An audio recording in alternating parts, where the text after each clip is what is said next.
morning lads and lassies, welcome to another video. Today I'm going to be showing you how I make my salt and chilli chips. I've had a few messages requesting the recipe for this.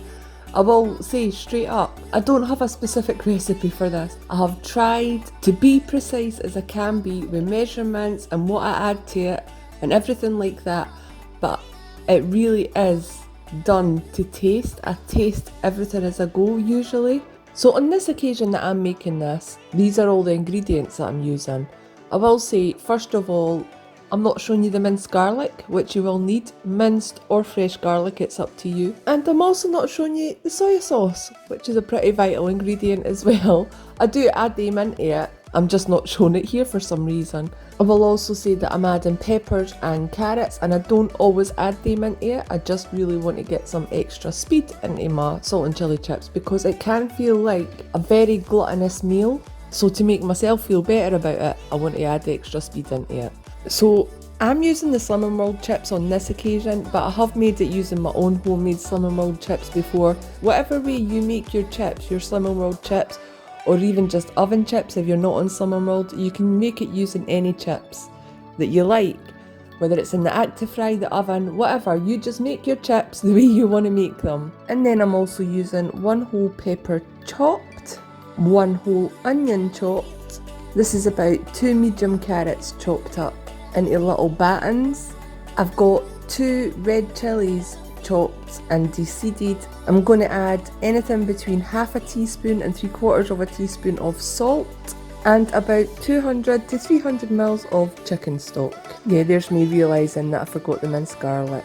So we're going to add about 1 to 2 teaspoons of this. So the first thing that I do is actually bung the chips in the oven and get them on to cook. I just cook them as per package instructions, and like I said, you just do your chips whatever way you want to do them, as if you were just making regular chips for a side dish.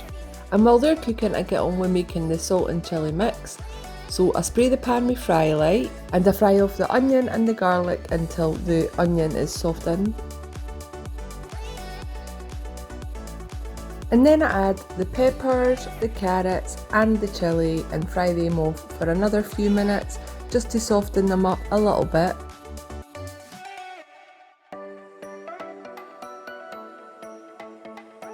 And I start by adding a 1/4 teaspoon of salt. I may need to add more, but I will try it later when it's all done and see if I need to add more salt.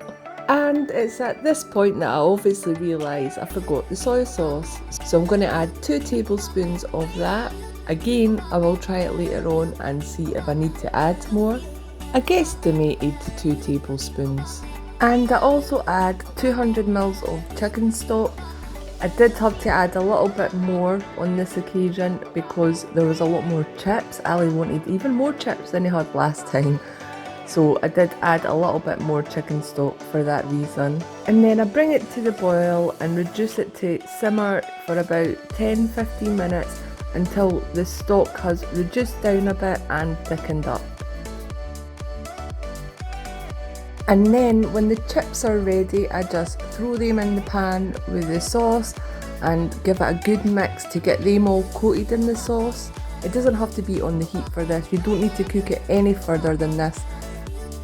Just make sure you give it a good mix round and make sure all those chips are coated in this lovely, delicious salt and chilli sauce. And that is how I make my salt and chilli chips. It is so flippin' easy to do. So simple, so delicious, and Ali really loves the salt and chilli chips that I make. Anyway, I hope you enjoyed this video. Please don't forget to like it if you did, subscribe if you haven't already, and I will see you next time.